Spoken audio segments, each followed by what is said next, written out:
Sa mapagpalang gabi sa inyo lahat mga kapatid. Welcome po sa ating Biblical Spirituality Weekly. Tayo po ngayon ay nasa ika-4 na Martes, sa ika-4 na linggo sa panahon ng Kwaresma, pero ang ating punta talakayin ngayon, as usual po ay ang ating ebanghelyo sa susunod na linggo, na kung saan po ay ang ika-5 linggo ng panahon ng Kwaresma. So, welcome po muli sa inyong lahat, sa mga nasa kapatid namin dito sa Zoom meeting na nagsisimula pa tayo. I hope marami pa magjo-join dito po sa Zoom. At ganun din po sa mga kapatid natin na nasa Facebook Live, no, kung saan man naroon po kayo, sana po kayo ay nasa mabuting kalagayan at salamat po sa pagjo-join po sa aming Biblical Spirituality Weekly. Good evening po. At ang ating pong parokya ng sasamahan po tayo sa gabing ito ay ang parokya ng Our Lady of Fatima Parish Bacood. At sila po ang share po sa atin ng kanilang insights, ng recap, ng prayer. So salamat po in advance sa ating mga kapatid sa Our Lady of Fatima po. So para tayo ay hindi malate, tayo po ay magsisimula ang ating pong Biblical Spirituality Weekly. Ayon sa ating kaugalian po palagi, ang ating pong unang gagawin ay ang ating pong recap na i-share po sa ating ng ating kapatid si Jairus Almasan. So, good evening po, Jairus. Hello po. Diba yan? Narinig na po ako, Sister Lizis? Yun. Yes, loud and clear. Okay po. So, nung nakaraan po, si Father Ado is binigyan ng diin ang alibugang anak. Lalo na noong Lenten recollection natin. At ito ay binalikan noong Biblical Spirituality noong nakaraang Martes. Sinabi ni Father Ado na ang ebanghelyo na ito ay may konteksto na makikita sa unang 3 talata. Sinasabi rito na may makasalanan, mga maniningil ng buwis na nagtaydor sa kanyang bayan, na ipinagbili ang kanilang pananampalataya, itinuring silang hindi karapat-dapat sa kaharian ng Diyos. Meron din matuwid mga Pariseyo at Eskriba sa harapan ng mga taong ito ay nagbigay ng isang talinghaga si Jesus. At nagbigay ng isang talinghaga si Jesus. Sinabi rito na ang talinghaga ng isang ama at 2 anak. At ang bunsong anak ay kinuha ang kanyang mana. Sa kultura natin, at kahit sa kultura ng mga Hudyo, ay kabastusan ito, na kahit buhay pa ang magulang mo, ay kukunin mo na ang iyong mana. Na parang patay ka na sa akin. Yung ama naman ay mabait at ibinigay ang kanyang mana. At ilang araw pa lang ay pinagbili at lumayo ito. Mahalaga ang mana sa kanilang kultura dahil ang lupang pangako ay bigay ng Diyos na hinati sa 2 tribo. Kaya kung ipagbili mo ito, ay sinasabi na ayoko Diyos sa iyo ama, ayoko din sa Diyos na nagbigay nito. Gusto niya putulin lahat sa kanila, kaya siya ay nagpakalayo. Doon raw ay nagpakasaya siya. Nagkaroon ng tagutom na walang dumamay sa kanya, sa mga taong kasama niya nung siya ay nagsasaya. Pumasok sa nag-aalaga ng baboy. Ang baboy ay marumi, lalo na sa kultura ng mga Hudyo. Makikita ito sa libro ng Leviticus na hindi pwede itong kainin. Sinasabi din dito ni Father Ado na parang lingkod siya ng baboy, hindi ng may-ari. Ito ang larawan ng tao na humiwalay sa Diyos. Sinasabi ni Father Ado dito. Ang pagputol sa ugnayan sa Diyos ay matutulad sa libugang anak. Hahandusay, malulugmok, at magiging alipin, o mas mababa pa rito. Mailalarawan dito sa isang taong may malalim na kuweba sa kanyang espiritu, palaging may hinahanap o nagkukulang sa ibang mga bagay pa. Sa panahon ng Kwaresma, sabi ni Father Ado, sinasabi sa atin ng Diyos na hindi ka hayop. Sapagkat kapag nagutom ka, pwede mo ito ialay o mag-ayuno. Dito niya naalala na meron siyang babalikan. Sinabi nung alibugang anak sa tao, ay sa kanyang sarili. Bali, nag-relapse siya, sabi sa atin. He returned to himself. Akala niya, kapag pinagbili niya o nagpakasaya siya, is magiging malaya siya. Pero hindi niya alam na nakakulong, wala siyang dignidad pala dito at wala siyang identity. Sabi din dito na nagkaroon siya ng interior journey, sabi ni Father Ado, pagbabalik loob. Nagkasala ako sa iyo at sa Diyos. Hindi na ako karapat-dapat na tawagin ninyong anak. Ibilang ninyo lamang ako sa inyong alipin. Siya sabi dito na napakalalim pala, sabi ni Father Ado, na kahit ano gagawin ko, basta pabalikin mo lang ako. Pero pagbalik niya, malayo pa lang daw siya, sabi dito, malayo pa lang natanaw na siya ng kanyang ama at patakbo, hindi palakad. Dito, ibinalik ang kanyang dignidad at identity sa kanyang pagbigay sa kanya ng damit, singsing at sandalyas. Ganito ang kasiyahan ng langit, sabi ni Father Ado, kapag may isang makasalanan na nagbalik loob. Meron pa dito, yung sa panganay namang anak. Nilabas din niya yun. Pangalawang beses niyang nilabas yun. Katulad ng alibugang anak, malayo rin ang panganay sa kanyang anak. Sinasabi ni Father Ado na nasa gubat ito or nasa isang palayan na nagtatrabaho din. Kaya patakbo din siyang inano kasi malayo din siya. Katulad ng alibugang anak. Sinasabi ng panganay nga, ang tingin ng panganay na anak ay alipin sa kanyang ama. Sinasabi niya sa kanyang ama na nagpakaalipin ako sa iyo. Katulad din pala ng alibugang anak, na ganoon din pala siya. Parehas ang layo sa Diyos. Ang yung isa pala, wait lang po. Naduling po ako. Sorry po. Okay po. Ito na po pala. Yung parehas po na kasalanan po pala nilang dalawa. Yung isa po lantad, lalo na po yung alibugang anak. At yung isa is tago, yung sa panganay naman pong anak. At dahil dito, kinuha po ni Kristo lahat po yun para sa atin. Yun lamang po. Salamat po. Maraming salamat, Jairus. Napakaganda ng iyong reflection. Well, not reflection, recap.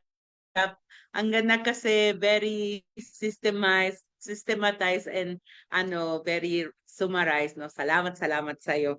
At ngayon tayo po ay magpapatuloy po as usual sa pamagitan ng opening prayer na may ililid po sa atin ni Sis Jovi De Leon. Tama po ba, Brother Andrew? Opo, kaso currently, I think she's having difficulty po connecting. So, ako na po muna No ang... problem. Pwede naman ikaw na lang. Sige po, opo. Sige po. Okay. Let us put ourselves in the presence of the Lord. Sa ngalan ng Ama at ng Anak at ng Espiritu Santo. Amen. Panginoon, maraming salamat sa gabing ito na kami po ay pinagtipon mo upang pagnilayan ang mabuting balita. Panginoon, hinihiling namin ang pagpapadala mo ng iyong Diyos Espiritu Santo sa bawat isa sa amin.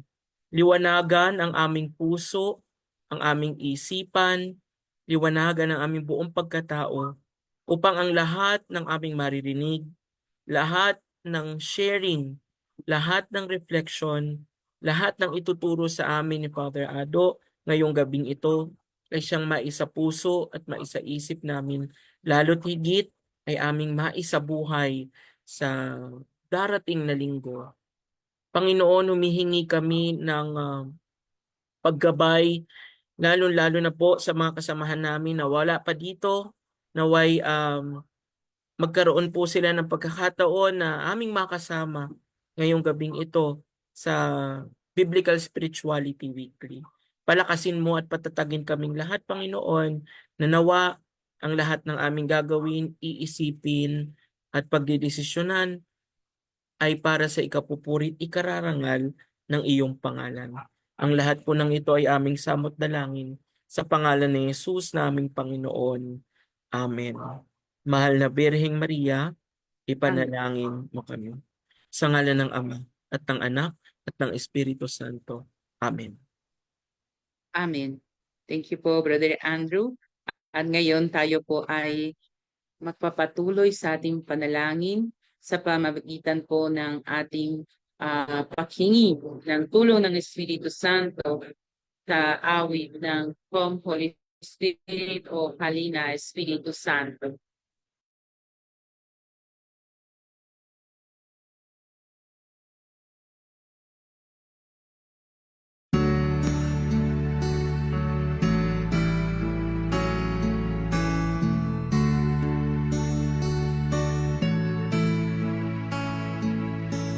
Halina, Espiritu Santo, kinakailangan kita.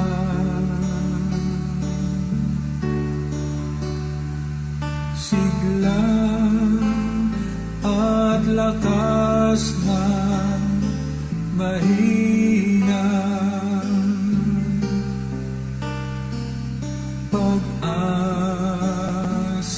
ka namin lahat.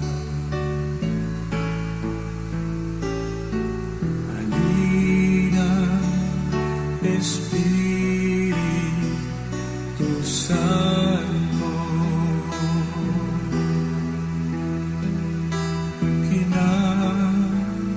kailangan kita.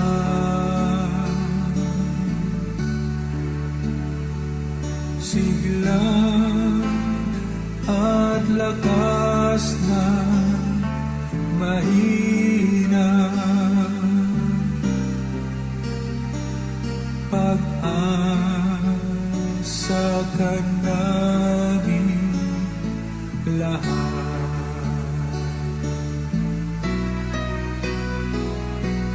Halina, Espiritu Santo, kinakailangan kita.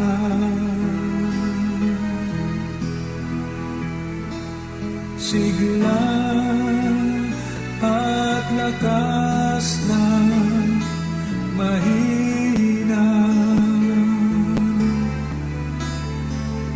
pag-asa ka namin lahat.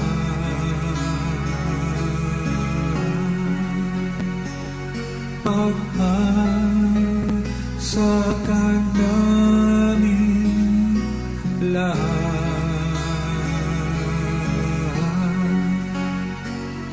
Pag-asa ka namin lahat.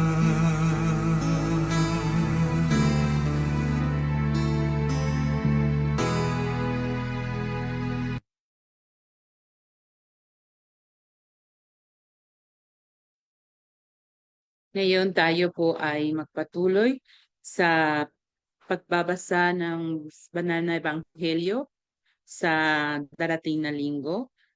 Babasahin po sa atin ang ating minamahal na Sister Angeli Amon, si Angel. Naririnig po ba ako? Yeah, kaso baka pwede kayo lumapit ng konti kasi medyo malabo na. Mahina lang. Ang mabuting balita ng Panginoon ayon kay San Juan. Noong panahong iyon, si Jesus ay pumunta sa bundok ng mga Olibo. Kinaumagahay, nagbalik siya sa templo. Lumapit sa kanya ang lahat, kaya't umupo siya at sila'y tinuruan. Nooy dinala sa kanya ng mga eskriba at ng mga pariseyo ang isang babaeng nahuli sa pakikiapid. Pinatayo ito sa harapan nila at sinabi kay Jesus, Guro, ang babaeng ito ay nahuli sa pakikiapid.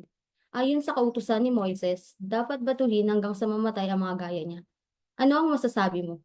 Itinanong nila ito upang subukin siya nang may maisumbong sila sa laban sa kanya. Ngunit yumuko si Jesus at sumulat sa lupa sa pamamagitan ng daliri.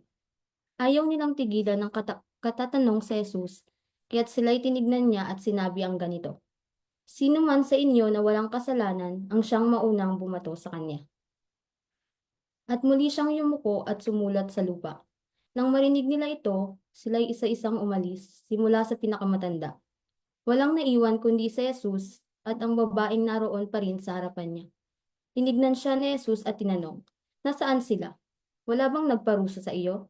Wala po, Ginoo, sagot ng babae. Sinabi ni Jesus, Hindi rin kita parurusahan. Humayo ka at huwag nang magkasala. Ang mabuting balita ng Panginoon. Kristo. Maraming salamat, Angel. At ngayon tayo po in a moment of silence. Pakinggan natin ang susunod na awitin at magnilay ang binasa natin na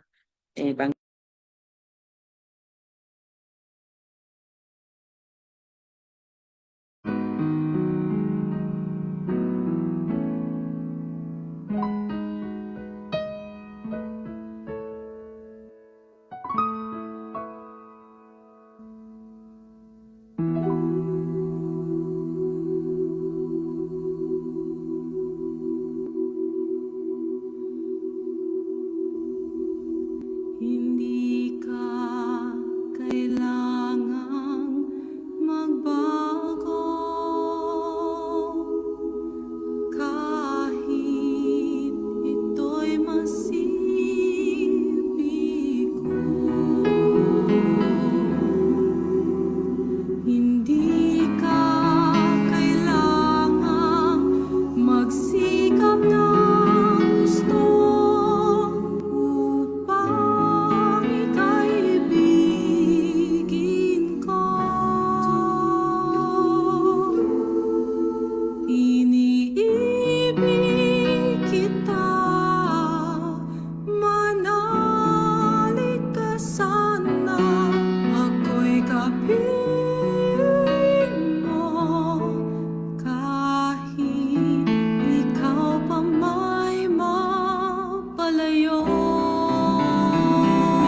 Ngayon tayo po ay magpapatuloy ang ating pong pagninilay.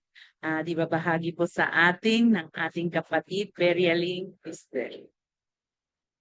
Magandang gabi po. At gabi. So, ayon po sa Ebanghelyo ni San Juan, ang bersong nagpapukaw po sa akin ay hindi rin kita parurusahan, humayo ka at huwag nang magkasala. So, sinasabi po dito na kahit pa gaano ka bigat o kalaki ang naging kasalanan natin sa Kanya, hindi ito hadlang upang tayo ay talikuran niya. Sa halip ay isa itong daan upang tayo ay tulungan niya para maitama ang ating mga pagkakamali. So, sa aking buhay, nararanasan ko rin po ang mahulog sa kasalanan. Minsan, ang mga desisyon ko ay hindi ayon sa kalooban ng Diyos at ito ay nagdudulot po sa akin ng mga sakit at kabiguan. Ngunit sa kabila ng lahat ng yon, natutunan ko na ang paglapit kay Kristo at ang pagtanggap sa kanyang pagpapatawad ay nagbigay sa akin ng tunay na kapayapaan. Pinipilit kong baguhin ang aking buhay sa pamamagitan ng pag-iling sa mga maling gawain at pagsunod sa kanyang mga utos. Kaya naman ay natutunan ko na ring magpatawad. Maraming salamat. Tapos na, very nice. Ako yan, shock pa. Maraming salamat, Lynn. At ngayon, magpapatuloy po ang ating sharing, mga kabataan pa rin. Isa pang kabataan, si Daniela Heloso.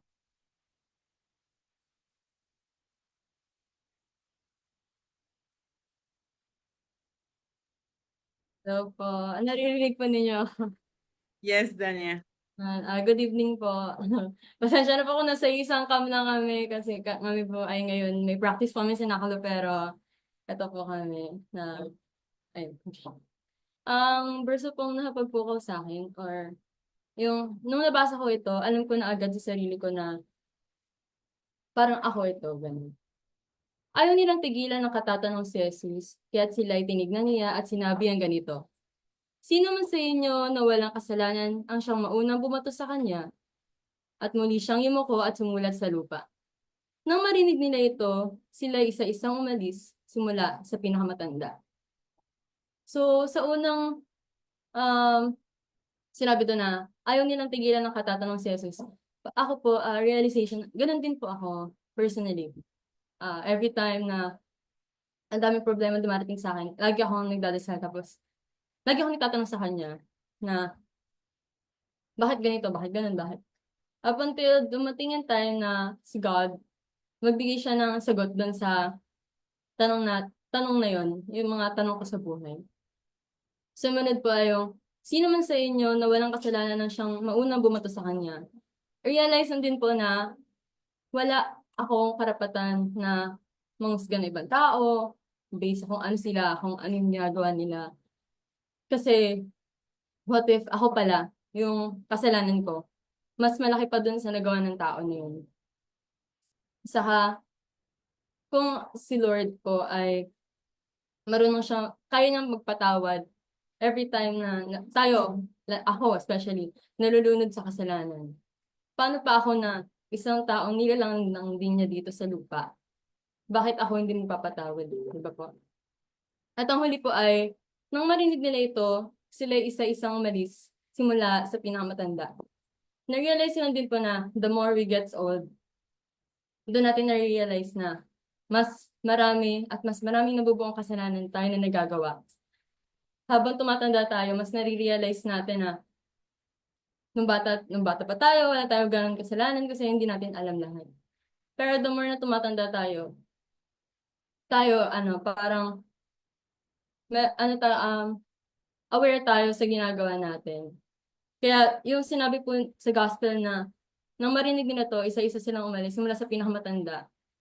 Yung word po na pinakamatanda means na lahat tayo dito patanda. At lahat tayo parang the more we get old, mas ma-realize natin na napakaraming kasalanan yung nagagawa natin sa mundong ito.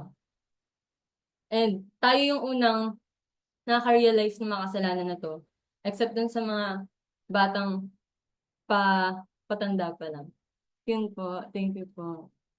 Thank you very much, Dania at Verialine.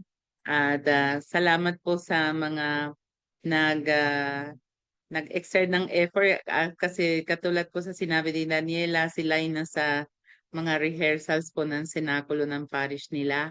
Pero kahit papaano, binigyan po sila ng oras para tulungan tayo magnilay, manalangin at magtitipon-tipon din dito sa atin, no? Katulad ni Brother Andrew, no? Andito naman siya for our sharing of screen and many other, no, mga tulong po nila talaga ng mga kabataan sa Our Lady of Fatima.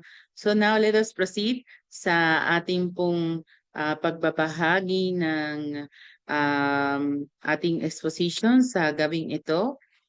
Walang iba kundi si Father Ado. Father Ado has recorded his exposition to us. So I hope all of us, we will take notes, we will attentively listen to what the Word of God has to say to us this evening.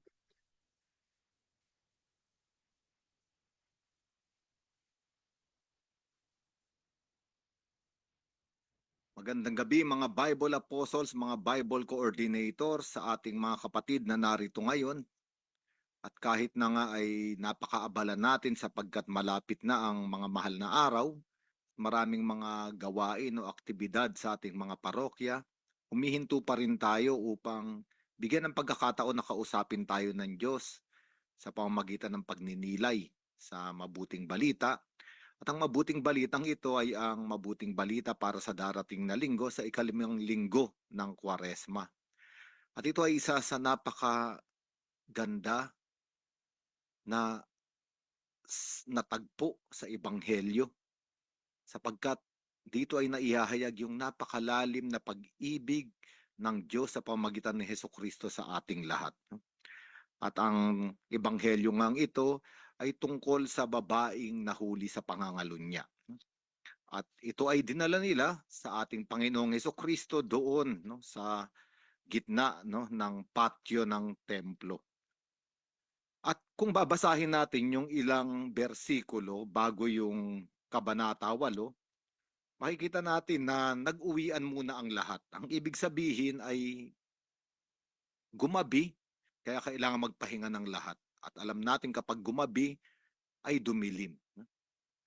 At sa dilim na yun ng gabi ay nahuli itong babae sa pakikiapid. Kaya nga sa Kabanata 8 sa ating ebanghelyo natin na pinagninilayan ngayon, umagang-umaga, napakaaga ay dinala nila, no, sa harapan ng liwanag ang babaeng nahuli sa pangangalunya, nahuli sa dilim, no?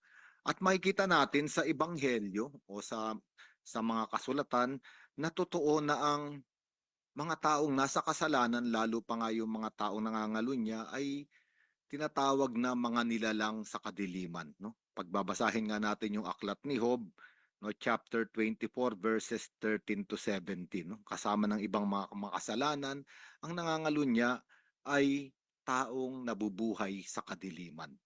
At makikita natin itong tagpong ito sapagkat itong babaeng galing sa dilim ng kasalanan ay iniharap sa liwanag, no? Sa liwanag ng umaga. At higit sa lahat kapag binasa natin, no, yung John chapter 8 at yung hanggang verse hanggang yung sa katapusan, no, ng kapitulo, ipapahayag dito ni Jesucristo na ako ang liwanag ng sanlibutan. Ang ibig sabihin, hindi lamang iniharap ang babaeng ito sa liwanag ng umaga, kung hindi sa totoong liwanag, no? Sabi ni Jesucristo sa John chapter 8 verse 12, I am the light of the world, no? Whoever follows me does not walk in the dark. Ibig sabihin, sa harapan ng liwanag ni Jesucristo, iniharap ang babaeng ito. Ngayon, totoo, ang pangangalunya ay malaking kasalanan kahit sa Biblia, sa Lumang Tipan, sa Bagong Tipan, at kahit sa panahon natin ngayon, no? Na totoo na kapag ikinasal ang dalawang tao, ang kasal ay banal, no? Marriage is holy, no? Kaya nga pinagtatanggol yung tinatawag na sanctity of marriage sapagkat ang kasal ay tipan, no? Kaya ito ay pinapangalagaan. At isa sa 10 utos ng Diyos ay huwag mangalunya. Ngunit kapag binasa natin ang Biblia, lalo na sa Lumang Tipan, ang pangangalunya ay hindi lamang pagsama sa isang lalaki o sa isang babae, no, kahit kasalang isang tao. Ang pangangalunya sa Lumang Tipan ay pagsama o pakikisama o pagmamahal sa ibang Diyos, no? Kaya nga kapag binasa natin halimbawa sa Lumang Tipan, itinuturing ng Diyos na siya ay ikinasal sa bayang Israel, no? Sabi ng mga propeta, no, ang pagbibigay ng tipan sa bundok ng Sinai ay ang kasalang nangyari, no, sa pagitan ng Diyos at ng bayang Israel. At pag binasa natin yung aklat ni Propeta Jeremias chapter 31 verse 32, sabi roon ng propeta ng Diyos sa pamamagitan ng propeta, ito'y hindi tulad ng kasunduang ginawa ko sa kanilang mga ninuno nang ilabas ko sila sa Ehipto, bagamat para akong isang asawa sa kanila, sinira nila ang kasunduang ito. At itong Jeremiah chapter 31, ito ay patungkol sa bagong tipan na nais na gawin ng Diyos. Sabi rito sa verse 31, darating ng panahon na gagawa ako ng bagong tipan sa Israel at sa Huda. At hindi ito yung tipan na sinira ng bayang Israel kahit asawa siya ng Diyos, siya ay nagtaksil sa Diyos. Kapag babasahin pa nga natin yung aklat ni Propeta Isaias, no? Chapter 54 verses 5 to 6, sabi roon, sapagkat ang lumalang sa iyo, ibig sabihin ang Diyos na may likha ay ang asawa mo. Ang kausap dito ay ang bayang Israel. Ang pangalan niya Yahweh na makapangyarihan sa lahat. Ang tagapagligtas mo ang banal na Diyos ng Israel, kung tawagin siya'y Diyos ng buong sanlibutan. Israel, katulad mo'y asawang iniwan at ngayon ay nagdurusa. Isang babaeng maagang nag-asawa at pagkatapos ay itinakwil. Ngunit pinababalik ka ngayon ni Yahweh at sa iyo'y sinasabi, sandaling panahon kitang iniwanan, ngunit dahil sa tapat kong pag-ibig, muli kitang kakalingain. Sa tindi ng aking galit, sandali akong lumayo sa iyo. Ngunit ipadarama ko sa iyo ang aking kahabagan sa pamamagitan ng pag-ibig na wagas. Iyan ang sabi ni Yahweh na magliligtas sa iyo.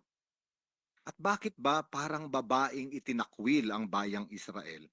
Kapag binasa natin sa aklat ni Propeta Oseas, no, sa chapter 1 verse 2, ipinaliwanag dito. Kasi sabi ng Diyos kay Osea, no, kumuha ka ng asawa, no, na isang babaeng marumi, no, isang babaeng hindi magiging tapat, no? At sabi nga roon sa aklat ni Propeta Oseas chapter 1 verse 2, nang unang mangusap si Yahweh sa Israel sa pamamagitan ni Osea, sinabi niya, mag-asawa ka ng isang babaeng nakikipagtalik sa iba't ibang mga lalaki. Magkaroon ng mga anak sa kanya, sapagkat katulad din ng babaeng iyan, ang mga tao sa lupaing ito ay nagtaksil sa akin. At dito ipinapakita sa aklat ng mga propeta na ang bayang Israel ay ang babaeng pinakamamahal ng Diyos. Pinakasalan niya, inibig, ibinigay ang lahat. Kapag binasa pa nga natin sa aklat ni Propeta Ezekiel, no, napulot itong babaeng ito, inalagaan, pinaganda hanggang sa araw ng kasal. Mababasa natin yan, no, sa Ezekiel chapter 16 at sa Ezekiel chapter 36, no? Palaging nandun sila, pinag-uusapan, no? Ngunit itong babaeng Israel ay hindi naging tapat.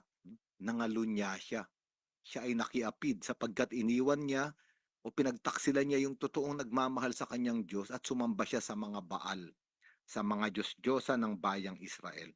No, kaya naman, sa lumang tipan siya ay itinakwil. Ito nga yung binasa natin, no? Sa Isaiah chapter 54. Ngunit hindi habang panahong itinakwil yung bayang Israel. Isang araw, ibinalik din siya ng Diyos sa kanyang pag-ibig. Pinatawad at ibinalik bilang asawa.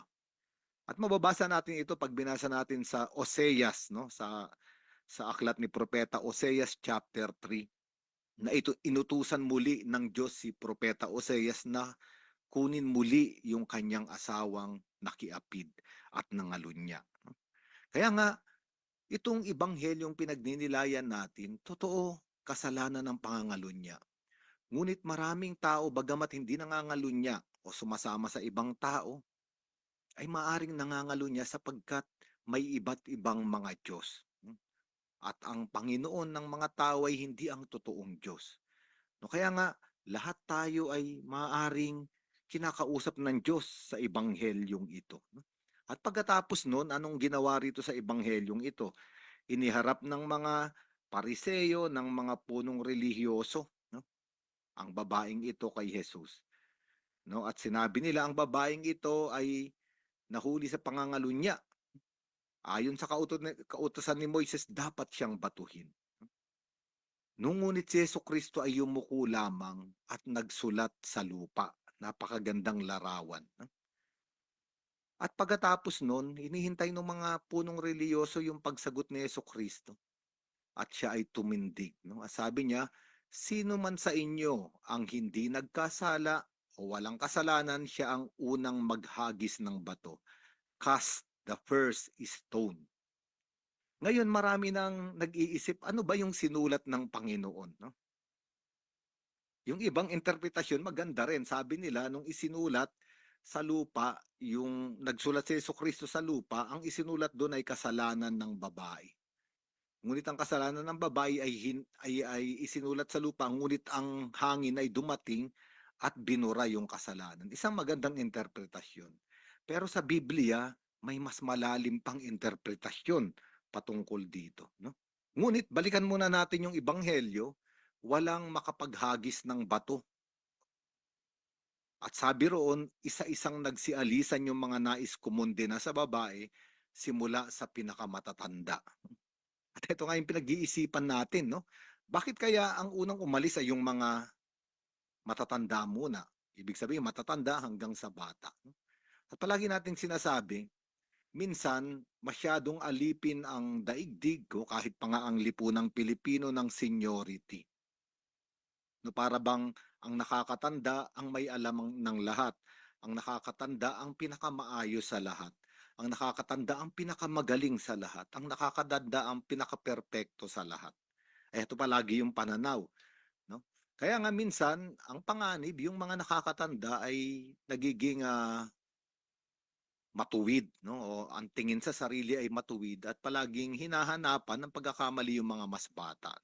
Sabi nga nung mga kabataan, ayaw na nilang makipag-usap sa matatanda kasi kapag nakausap daw sila ng matatanda, ang palaging sinasabi ng matatanda, noong panahon namin, no, ganito kami noon. Ngayon, ganito yung tugtog ng mga kabataan, ganito ang bihis nila, ganito ang ugali nila. No, para bang yung unang panahon ay mas mabuti sa panahon ng mga kabataan ngayon.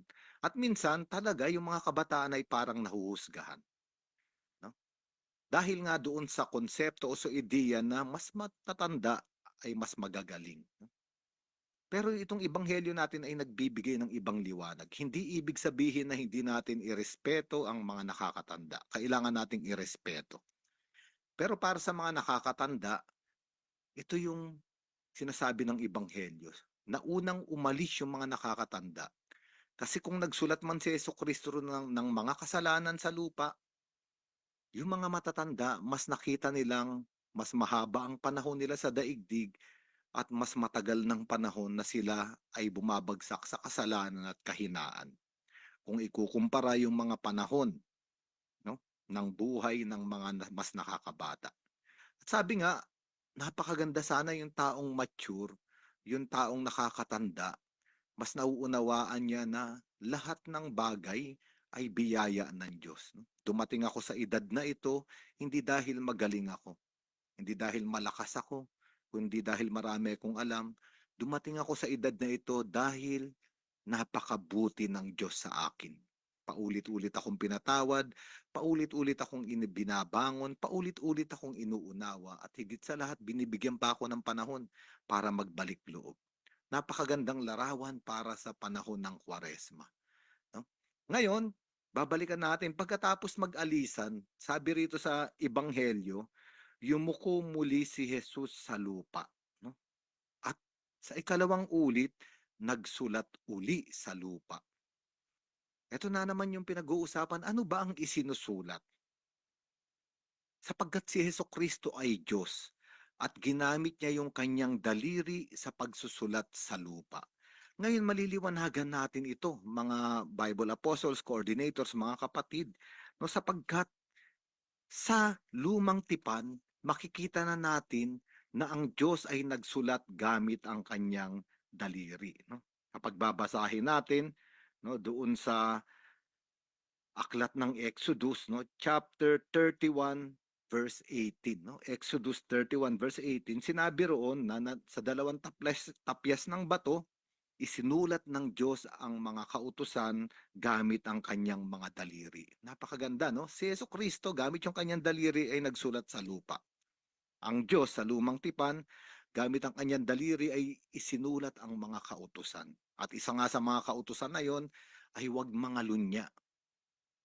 Marami yan, alam natin. Huwag sumamba sa ibang Diyos, huwag magnakaw, huwag pumatay. Ngayon, dala-dala ni Moises itong mga tapyas ng bato kung saan isinulat ng Diyos yung mga kautusan. At habang bumababa siya, ayun na ang bayang Israel, sumasamba na sa ginintuang guya, sa Diyos-Diyosan. At pinapaliwanag natin kanina na ang pagsamba sa Diyos-Diyosan ay pangangalunya ayon sa mga propeta. Ang ibig sabihin, habang sumusulat ang Diyos ng tipan para sa bayang Israel sapagkat inaangkin niya bilang asawa ang bayang Israel, yung bayang Israel sa baba ng bundok ay nangangalunya na. Kaya nga, sa pagbaba ni Moises, binasag niya ang tipan, ang bato. No? Ngunit alam natin kung anong nangyari. No?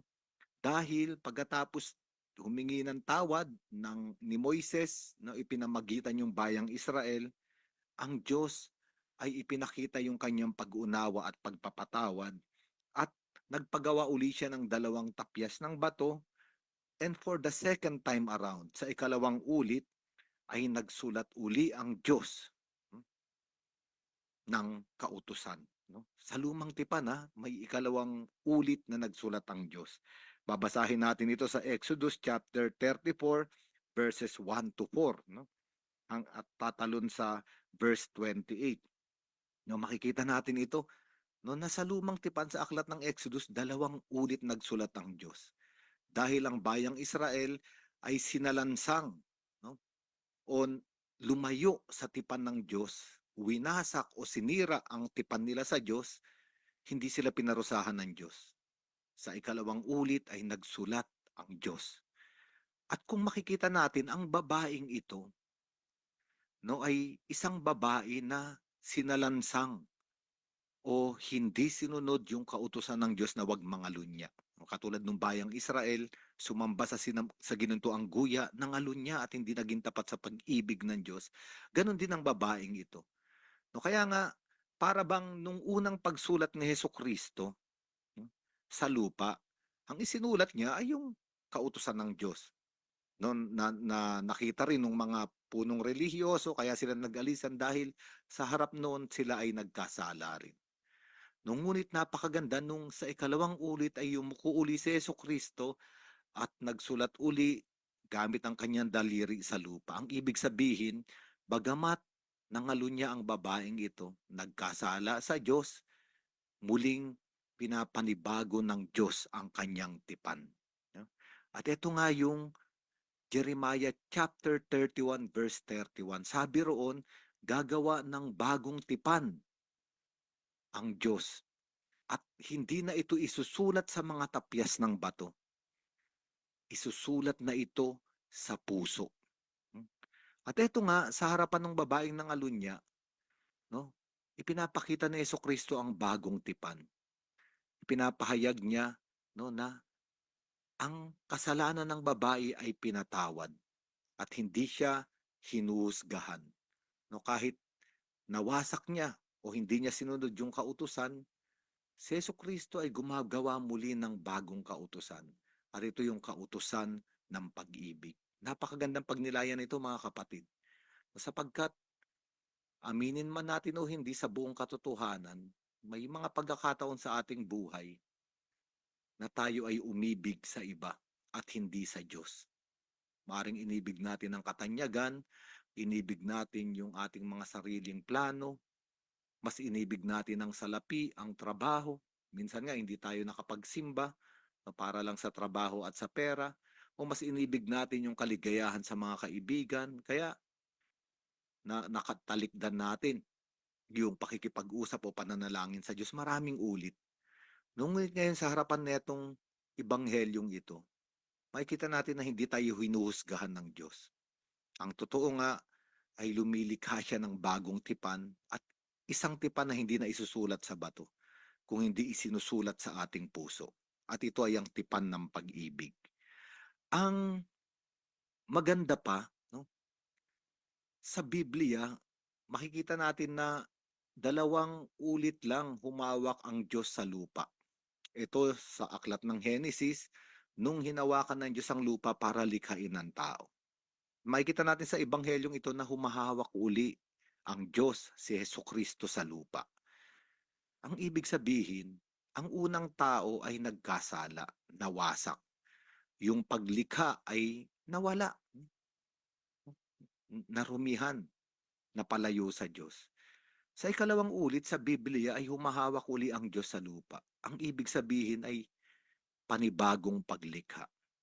Nais muli tayong likhain ng Diyos sa pamamagitan ng ating Panginoong Hesukristo. Isa pang napakagandang larawan sa ebanghelyong ito ay paggamit ng daliri. No? Ang daliri, no, sa Biblia ay Espiritu ng Diyos o Espiritu Santo.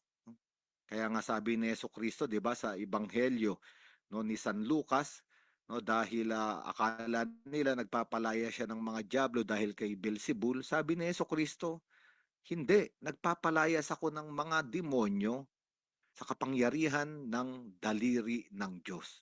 At ito ang Espiritu Santo. Kung titignan natin, kapag may gagawin tayong mga bagay, kapag ka mga bagay na hindi naman kailangan ng mga magaganda o mga detalye, gagamitin lang natin yung ating kamay, yung ating palad.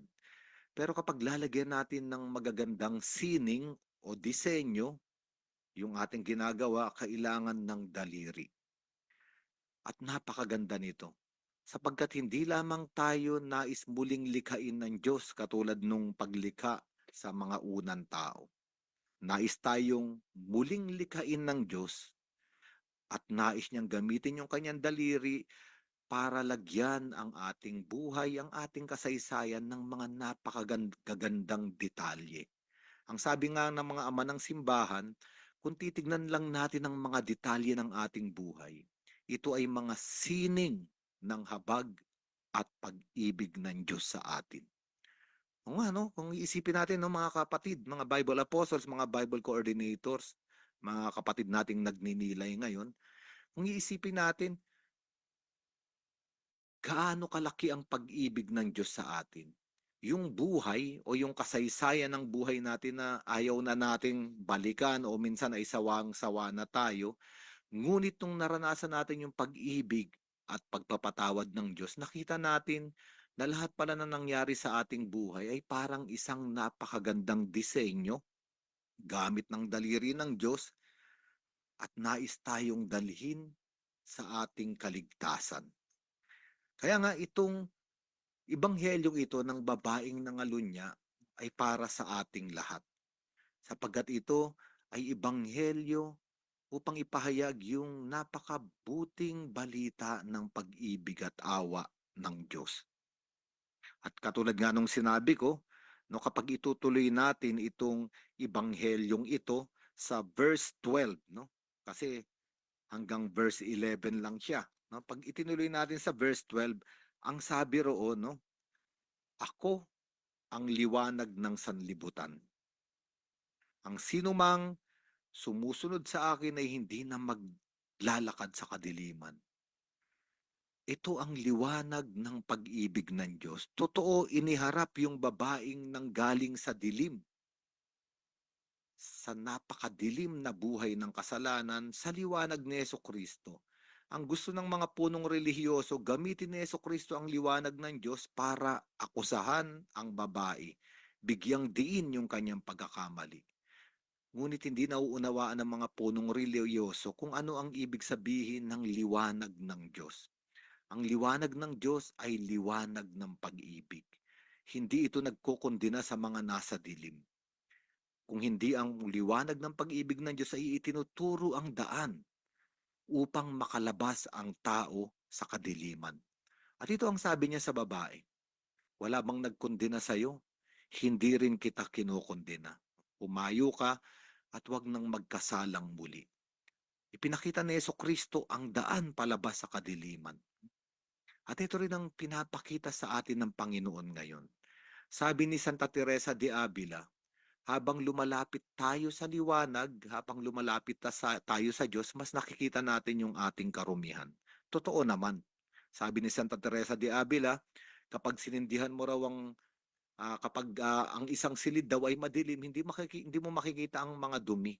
Magsindi ka ng isang maliit na ilaw, makikita mo yung kawalang kaayusan, yung dumi, at maaari mong ayusin.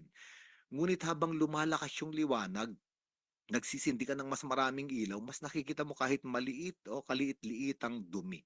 At may pagkakataon kang linisin. At ito ang liwanag ng ating Panginoong Hesukristo. Habang tayo ay lumalapit sa Kanya, sa ating Ministry on Biblical Apostolate, sa ating mga community sa simbahan, sa paglalakad natin sa paglapit sa Diyos, sasabihin ko sa inyo, normal na makita natin ang ating karumihan. Ngunit hindi ipinapakita ng Diyos ang ating karumihan para tayo ay husgahan. Sa panahong ito ng Kwaresma, ipinapakita ng Diyos ang mga bagay na ito upang bigyan tayo ng pagkakataong linisin. Kaya nga kung titignan natin, ang liwanag ni Jesucristo ay liwanag na nauupos. Habang nagbibigay ng liwanag, ay natutunaw o nauupos ang kanyang buhay. At totoo, ang liwanag na ito ng ating Panginoong Jesucristo ay napakita sa krus. Napakita sa krus. Sapagkat doon nagliwanag ang kaluwalhatian ng pag-ibig ng Diyos. Binigyan niya ng bagong tipan ng sangkatauhan, pinatawad niya tayo, nilikha niya tayong muli. Ngunit habang nangyayari iyon, habang ibinibigay niya ang liwanag na iyon, siya ay unti-unting nalulusaw. Hanggang ibigay niya ang huli niyang hininga para sa ating kaligtasan.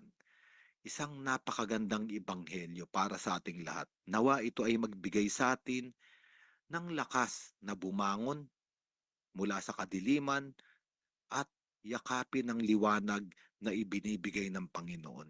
Katulad ng ginawa ni Jesucristo sa babaeng nangalunya, ipinakita niya yung daan patungo sa isang bagong buhay. Kaya nga, mga Bible Apostles, Coordinators, magpasalamat tayo sa napakaliwanag na ilaw na dumarating sa ating buhay. Huwag tayong mapagod na lumapit sa Panginoon. Sapagkat siya ang liwanag na nagmamahal sa atin. Ngayon ay maaari na nating itaas ang ating mga panalangin sa ating Panginoon.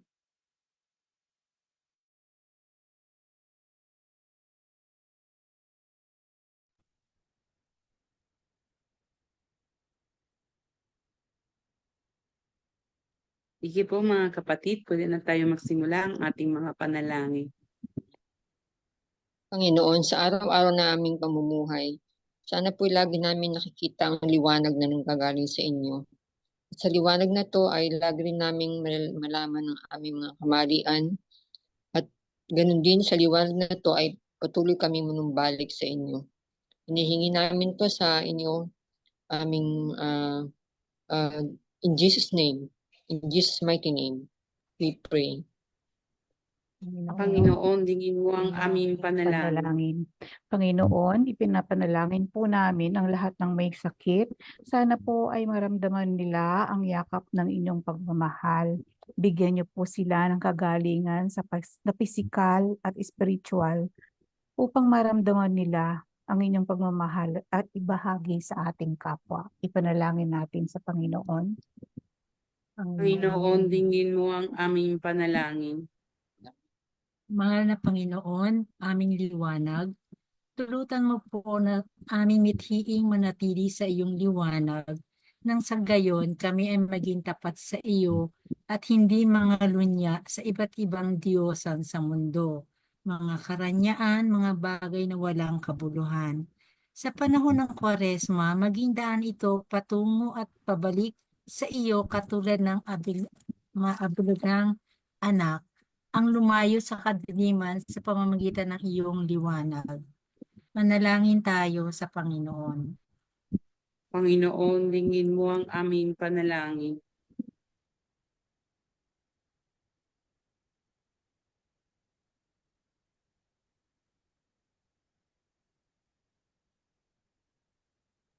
Ang lahat ng ito, Panginoon, ang lahat ng mga panalangin na nasa aming mga puso ay itinataas po namin sa iyo, Ama, sa pamamagitan ng panalangin na itinuro sa amin ng iyong anak, si Jesucristo. Ama namin, sumasalangit ka, sambahin ang ngalan mo, mapasa amin ang kaharian mo, sundin ang loob mo dito sa lupa para ng sa langit. Bigyan mo kami ngayon ng aming kakanin sa araw-araw at patawarin mo kami sa aming mga sala para ng pagpapatawad namin sa nagkakasala sa amin at huwag mo kaming ipahintulot sa tukso at iadya mo kami sa lahat ng masama. Amen. Ngayon, tayo po ay makikinig mga kapatid sa mga announcements na ibabahagi po sa atin ni Tere. Yes po, magandang gabi po sa ating lahat na mga kasama po namin dito sa Facebook Live sa Zoom po. So una po nais po magpasalamat ng Arkham MBA Youth ng mga nakasama po namin last Saturday sa ating outreach. Nais po namin pasalamat po sa mga nagbahagi po ng kanilang biyaya, ng kanilang oras at talento po sa nakaraan po nating activity. So particularly po sa mga parokya po ng San Felipe Neri Parish, National Shrine of Our Lady of Guadalupe, Archdiocesan Shrine of Nuestra Señora del Perpetuo Socorro, San Roque de Mandaluyong, Our Lady of Fatima de Bacood, at San Rafael Parish Tondo. So maraming salamat po sa inyo. Patuloy po namin kayo ipagdarasal po. Next po, tayong mag-next sister, wait lang po. Ayan, ngayong darating po na Sabado ang ating entry program na pinamagatan The Power of the Word of God na gaganapin po sa San Pablo Apostol Parish ngayong Sabado, April 5, mula alas 8 po ng umaga hanggang alas 6 po ng gabi. Ngayon po yung last part po, yun po yung ating misa na pangungunahan po ng ating mahal na director na si Father Adonis Saclolo. Para po sa mga hindi pa po nakakapag-confirm po ng kanilang attendance, maaari pong kontakin niyo po si Sister Christy de la Cruz para po sa para ma-confirm po namin at para din po sa preparation po ng aming lunch, na ating lunch po sa darating po na Sabado. Ayan po. Huwag niyo pong kalimutan magdala po ng inyong personal notebook, ng inyong Biblia, and morning and afternoon snacks din po. Ayun. So sa darating po na Sabado, sa susunod po na Sabado, April 12, ang ating Bible mission sa San Lazaro and Jose Reyes Hospital. Ngayon po, makikiusap po muli kami na magagawa po ulit tayo ng listahan para po i-confirm ang attendance niyo po per parish. So very important po yung paglista po ng inyong mga parokya dahil meron po tayong mga gagawin na pag-organize bago po yung araw na iyon. So ano po yung gagawin natin? Magsisimula po ito ng misa ng alas 8 ng umaga at after po noon, ibibigay na po namin yung mga instruction kung paano po tayo makapagbigay po ng apostolate sa mga minamahal nating kapatid po na nasa mga hospital. Ayan po. So pwede pong magdala po kayo ng alcohol, ng inyong face mask, at yung lunch sa amin pa rin po. So kung pwede po, paki-confirm po ang inyong attendance.